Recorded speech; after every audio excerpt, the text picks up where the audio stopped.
Hello दोस्तों, good evening. Unique physics के इस नए वीडियो लेक्चर सीरीज़ में आप सबका स्वागत है। तो दोस्तों, आज का टॉपिक है अपने पास संधारित्रों का संयोजन। संधारित्रों का संयोजन दो तरह से पढ़ते हैं अपने पास, श्रेणी क्रम और समांतर क्रम संयोजन। यानी अपने पास इलेक्ट्रॉनिक्स या विद्युत परिपथों में वांछित धारिता प्राप्त करने के लिए संधारित्रों का क्या करते हैं, अपने संयोजन करते हैं, जो अपने दो तरीके से किया जाता है, श्रेणी क्रम व समांतर क्रम। सबसे पहले अपने पढ़ेंगे संधारित्रों का श्रेणी क्रम संयोजन। तो इसके अंदर दोस्तों अपने मान लेते हैं, माना तीन संधारित्र जिनकी धारिताएं क्रमशः C1, C2, C3 हैं और बिंदु A व B के बीच श्रेणी क्रम में जुड़े हैं। कैसे जुड़े हैं दोस्तों? श्रेणी क्रम में। जैसे मान लो ये अपने पास समांतर पट संधारित्र है, इसकी दो प्लेटें होती है, ये प्रथम प्लेट और ये द्वितीय प्लेट। ऐसे इसके आगे दूसरा जोड़ देंगे, ये इसकी प्रथम प्लेट और द्वितीय प्लेट। ऐसे इसके आगे तीसरा जोड़ देंगे और जो अंतिम तीसरा है इसकी प्लेट बिंदु B से जोड़ देंगे और ये बिंदु A से जोड़ देंगे।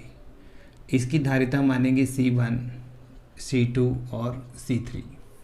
तीन संधारित्र हैं अपने पास जो बिंदु A व B के बीच श्रेणी क्रम में जुड़े हुए हैं। तो परिभाषा कैसे लिखी जाएगी दोस्तों? अगर अपने पास पहला संधारित्र है, इसकी प्रथम प्लेट है, पहले संधारित्र की प्रथम प्लेट को बिंदु A के साथ जोड़ दो, प्रथम संधारित्र की दूसरी प्लेट को दूसरे संधारित्र की पहली प्लेट से और दूसरे संधारित्र की दूसरी प्लेट को तीसरे संधारित्र की पहली प्लेट से और तीसरे संधारित्र की दूसरी प्लेट को किसी बिंदु B से जोड़ दिया जाता है। संधारित्रों का यह क्रम श्रेणी क्रम संयोजन कहलाता है। दोबारा रिपीट करते हैं दोस्तों, यानी दो प्लेटें अपने पास फर्स्ट और सेकंड, पहले संधारित्र की पहली प्लेट को किसी बिंदु A से, दूसरी प्लेट को पहले संधारित्र की दूसरी प्लेट को दूसरे संधारित्र की पहली प्लेट से और दूसरे संधारित्र की दूसरी प्लेट को तीसरे संधारित्र की पहली प्लेट से। इसी प्रकार या तो तीसरे संधारित्र की दूसरी प्लेट बोल दो, या जो अपने पास अंतिम संधारित्र लगा होगा उसकी जो दूसरी प्लेट होती है वो किसी बिंदु B से क्या कर देते हैं, जोड़ देते हैं। संधारित्रों का यह क्रम अपने पास क्या कहलाता है? श्रेणी क्रम संयोजन कहलाता है। अब इन संधारित्र को चार्ज देने के लिए अपने उसको सेल या बैटरी से कनेक्ट कर देते हैं। जैसे अपने इसको बैटरी से कनेक्ट कर दिया, ऑन ऑफ करने के लिए अपनों ने प्लग लगाया है की और सर्किट को कंप्लीट कर दिया। जैसे ही आप की ऑन करोगे तो यहाँ से चार्ज प्लस आएगा जो संधारित्र की पहली प्लेट के ऊपर समान रूप से क्या होगा, वितरित होगा। इस प्लेट में मान लिया मैंने चार्ज मेरे पास कितना है, +Q है। प्रेरण के कारण यहाँ पर जो चार्ज है पहली प्लेट के अंदर की तरफ कौन सा आएगा, माइनस, समान मात्रा में माइनस आएगा और उतना ही बाहर कौन सा आएगा, प्लस। अब यहाँ से दोस्तों जो ये प्लस चार्ज आ रहा है ये चालन विधि के द्वारा यहाँ से चलेगा और दूसरे संधारित्र की कौन सी प्लेट पे आ जाएगा, प्लस प्लेट पे आ जाएगा, समान मात्रा में आएगा। और प्रेरण के कारण अंदर की तरफ फिर माइनस, बाहर कौन सा आएगा, प्लस, जो चालन विधि के द्वारा तीसरे संधारित्र की कौन सी प्लेट पे चला जाएगा, पहली प्लेट पे। फिर प्रेरण के कारण यहाँ पे कौन सा आएगा, माइनस, बाहर कौन सा आएगा, प्लस, जो बैटरी के माइनस टर्मिनल से क्या हो जाएगा, उदासीन हो जाएगा। तो इस तरीके से अपने पास बैटरी लगाकर इसको अपनों ने क्या कर दिया, चार्ज दे दिया, जिससे पहली प्लेट पे प्लस सब पे और दूसरी प्लेट पे चार्ज अपने पास कौन सा आ जाएगा, -Q आ जाएगा। तो श्रेणी क्रम के अंदर प्रत्येक संधारित्र के ऊपर जो अपने प्लेटों के ऊपर जो आवेश है उसका मान अपने पास क्या होता है, समान होता है। अब विभव की बात करें तो यहाँ पर अपने मान लेते हैं विभव कितना है V1, इस पे वोल्टेज ड्रॉप कितनी हो रही है V2, और तीसरे संधारित्र पर वोल्टेज ड्रॉप अपने पास कितनी है V3 है। तो दोस्तों आपने यहाँ से बैटरी लगाई, बैटरी लगाकर जैसे ही की को ऑन किया तो यहाँ से चार्ज गया, फर्स्ट प्लेट पे आया, प्रेरण के कारण इसके अंतः पृष्ठ पर माइनस, बाह्य पृष्ठ पर धनावेश, जो चालन विधि से दूसरी संधारित्र की पहली प्लेट पर, फिर आपके पास प्रेरण के कारण अंदर माइनस, बाहर कौन सा आ जाएगा धनावेश, धनावेश आ जाता है। फिर चालन विधि से तीसरे की प्लस, पहली प्लेट पर कौन सा आएगा प्लस, आंतरिक पृष्ठ पर दूसरे की आंतरिक पृष्ठ पर कौन सा आएगा माइनस, और बाहर कौन सा आ जाता है प्लस। जो आपके पास ये प्लस बैटरी के माइनस टर्मिनल से क्या हो जाता है उदासीन हो जाता है। अब अपने बिंदु ए व बी के बीच कुल विभव निकालते हैं। बिंदु ए व बी के बीच कुल विभव, कुल विभव की बात करें तो V इक्वल टू अपने पास किस में डिवाइड V1, V2 और V3, V1 plus V2 plus V3। Q equal to दोस्तों अपने पास फॉर्मूला होता है CV। तो यहाँ से अगर आप V निकालेंगे, क्योंकि सब पे पोटेंशियल क्या है डिफरेंट है, Q की वैल्यू सबके लिए क्या है सेम है, तो V निकालोगे तो यहाँ से क्या आएगा Q बाई C। तो यहाँ पे निकालेंगे Q by C, Q by C1, Q by C2, Q by C3। Q common लेके कैंसिल आउट करोगे तो 1 by C equal to 1 by C1 plus 1 by C2 plus 1 by C3। ये अपने पास यह है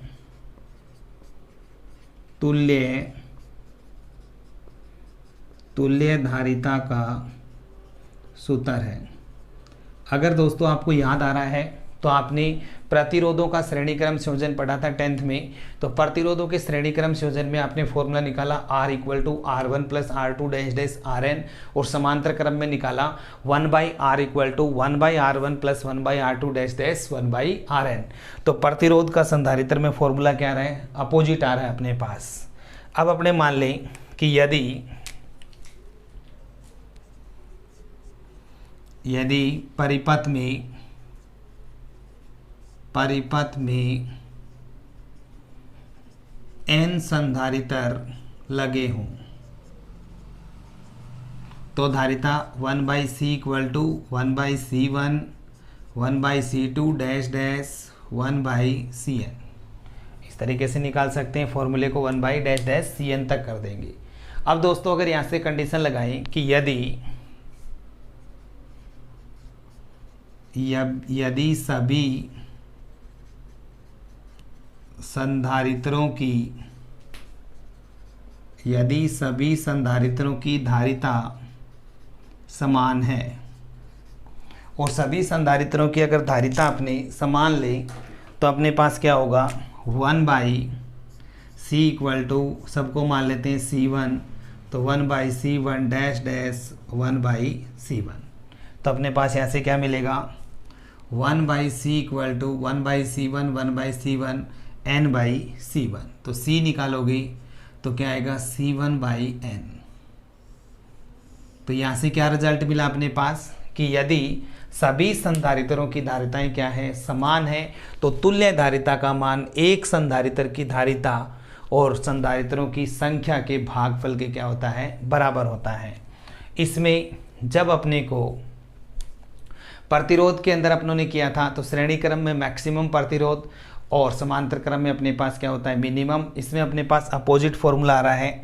तो इसके अंदर मिनिमम धारिता निकालने के लिए यदि आपको मिनिमम धारिता निकालनी है, C मिनिमम निकालना है, तो अपने कौन सा क्रम करते हैं श्रेणी क्रम संयोजन करते हैं। मिनिमम धारिता निकालने के लिए संधारित्रों का कौन सा क्रम किया जाता है श्रेणी क्रम संयोजन किया जाता है।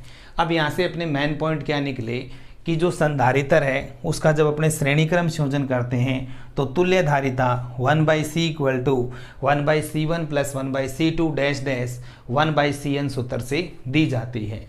सेकंड पॉइंट अगर देखें, प्रत्येक प्लेटों पर जो आवेश का मान है श्रेणी क्रम में उसका मान क्या रहता है समान रहता है, और संधारित्र के ऊपर जो विभव है, सब संधारित्रों के ऊपर विभव V1 V2 V3 ये अपने पास क्या है, डिफरेंट है। दो बात कह सकते हैं। तीसरी चीज़, मिनिमम धारिता निकालने के लिए अपने कौन सा संयोजन करते हैं, श्रेणी क्रम संयोजन को किया जाता है। चौथी बात अपने यहाँ से कह सकते हैं कि यदि सभी संधारित्रों के मान क्या है, समान है, तो तुल्य धारिता का मान एक संधारित्र का मान और संधारित्रों की संख्या के भागफल के क्या होता है, बराबर होता है। दोबारा रिपीट कर रहा हूँ दोस्तों, अपने पास 3 संधारित्र लिए हैं। पहली प्लेट है संधारित्र की, उसको बिंदु ए से जोड़ दिया। पहले की दूसरी प्लेट है वो दूसरे के पहले से जुड़ी हुई है, दूसरे की दूसरी प्लेट है वो तीसरे से पहले से जुड़ी हुई है, और तीसरे की जो दूसरी प्लेट है वो अंतिम बिंदु बी से जुड़ी हुई है। संधारित्रों का यह क्रम श्रेणी क्रम संयोजन कहलाता है। अब बिंदु ए व बी के बीच में अपनों ने बैटरी और कुंजी के लगा दी है। जैसे ही कुंजी के को ऑन करोगे तो यहाँ से चार्ज आएगा, पहली प्लेट पर प्लस चार्ज आएगा, प्रेरण के कारण यहाँ पर कौन सा आएगा, माइनस, बाह्य पृष्ठ पर कौन सा आएगा, धनावेश, जो यहाँ से चालन विधि से चलेगा और दूसरे संधारित्र की पहली प्लेट पर आ जाएगा। फिर यहाँ से प्रेरण के कारण यहाँ पर कौन सा आएगा, माइनस, बाह्य पृष्ठ पर कौन सा, धनावेश, यानी बाह्य यहाँ पर बाहर की तरफ कौन सा आएगा, प्लस। फिर ये चालन से यहाँ पे आएगा तो यहाँ पर कौन सा रहेगा, प्लस, अंदर कौन सा आएगा, प्रेरण से माइनस, और जो बाहर प्लस आया है ये बैटरी के माइनस टर्मिनल से क्या हो जाएगा, उदासीन हो जाएगा। अब बिंदु ए व बी डेरिवेशन करने के लिए बिंदु ए व बी के बीच कुल विभव निकालेंगे तो V = V1 + V2 + V3, तीनों का टोटल कर दिया तो Q = क्या होता है, CV, तो V निकालेंगे तो क्या होगा, Q/C। तो फर्स्ट के लिए Q/C1, सेकंड के लिए Q/C2 और थर्ड के लिए Q/C3, क्योंकि Q की वैल्यू अपने पास क्या है, सेम है, कॉमन लेके कैंसिल आउट करेंगे तो आपके पास जो यहाँ पे C निकला है ये अपने पास क्या कहलाती है, तुल्य धारिता कहलाती है।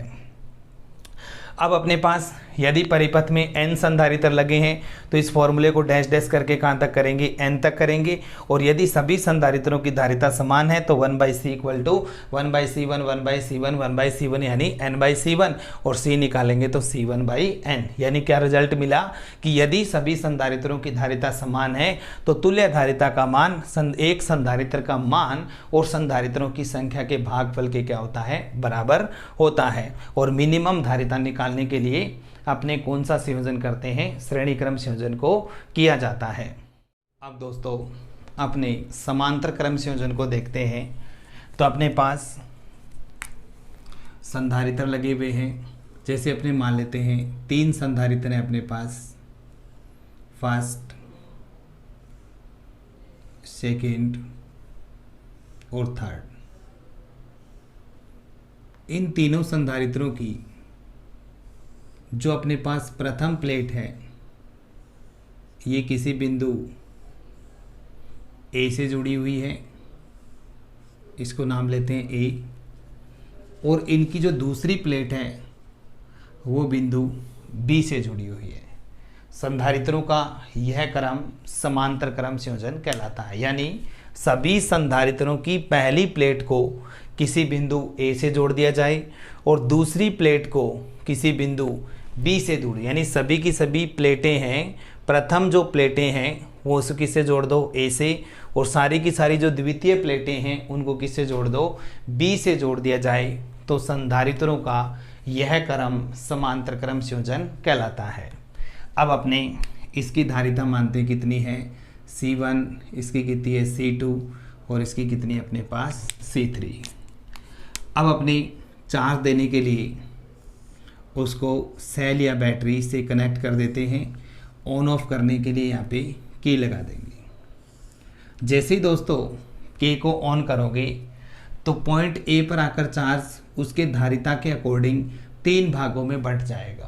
पहले मैं मान लेता हूँ इस पर कितना आएगा आपके पास +Q1, इस पर मान लेते हैं +Q2, और इस पे अपने पास कितना आ जाएगा +Q3 आएगा, क्योंकि चार्ज धारिता के अकॉर्डिंग है वो क्या हो जाएगा, यहाँ से बंट जाएगा बिंदु ए पर।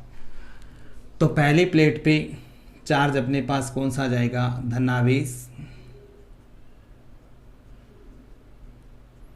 प्रेरण के कारण इसके अंतःपृष्ठ पर उतनी मात्रा में क्या होगा, ऋणावेश,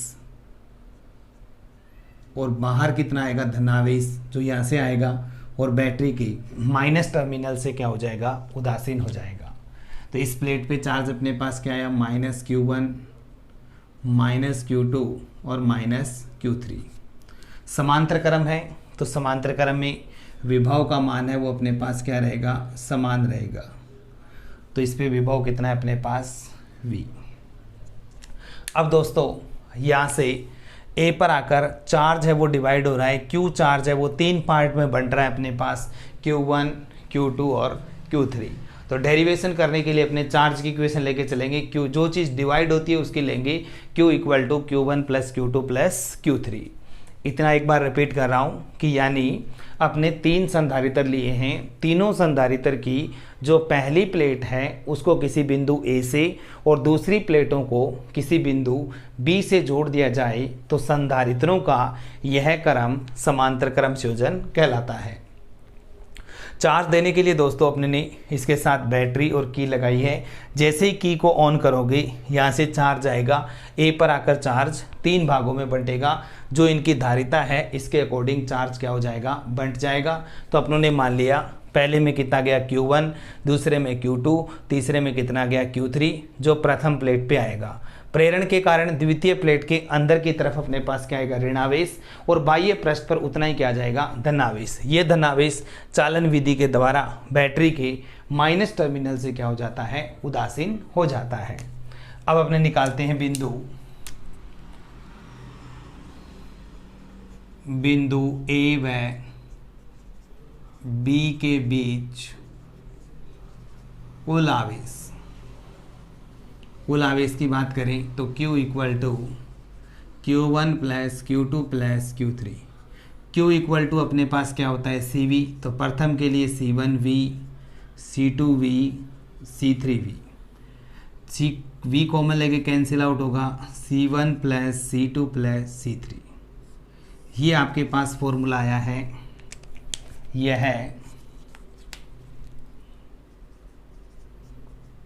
यह तुल्य धारिता का सूत्र है। अब दोस्तों अपने ने इक्विवेलेंट कैपेसिटी निकाल दी यहाँ से। अगर अपने मान लें यदि परिपथ में n संधारित्र लगे हों, अगर n लगे होंगे तो C = C1 + C2 -- अपने पास क्या आएगा, Cn। एक फॉर्मूला यह आ जाएगा n के लिए। या आपने कंडीशन लगाए यदि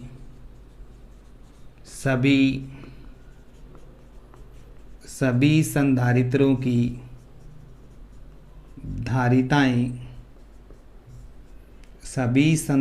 की धारिताएं समान हैं और सबकी धारिताएं समान होगी तो C = अपने मान लेते हैं C1 C1 तो C = अपने पास क्या आएगा, NC1।